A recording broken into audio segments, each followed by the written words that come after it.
Sull'aeroporto Valle dei Templi gli architetti a sostegno delle attività del libero consorzio per superare le criticità rilevate dall'ENAC.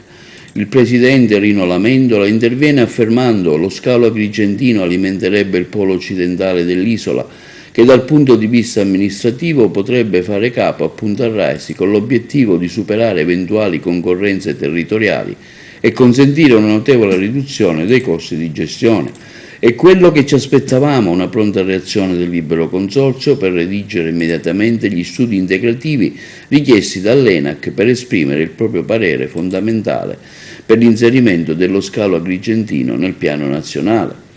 Apprendiamo con entusiasmo, prosegue il presidente dell'ordine Rino Lamendola, che già è stata incaricata una società di esperti, la quale, integrando gli studi già redatti dalla KPMG, supporterà il libero consorzio nella rivalutazione della lunghezza della pista, al momento prevista di 1200 metri, e soprattutto nell'integrazione della documentazione già prodotta al Ministero delle Infrastrutture, con ulteriori dati finanziari e socio-economici e con studi anemometrici, pluviometrici e idrografici aggiornati a oggi. Siamo sempre più convinti che per concentrare dal punto di vista amministrativo le attività aeroportuali in due poli, come auspicato dal Piano Nazionale degli Aeroporti, lo scalo agrigentino, così come quello di Birgi, potrebbe alimentare il polo occidentale dell'isola, che dal punto di vista amministrativo farebbe capo all'aeroporto di Palermo-Punta Raisi. Analogamente lo scalo di Comiso potrebbe essere aggregato al polo orientale,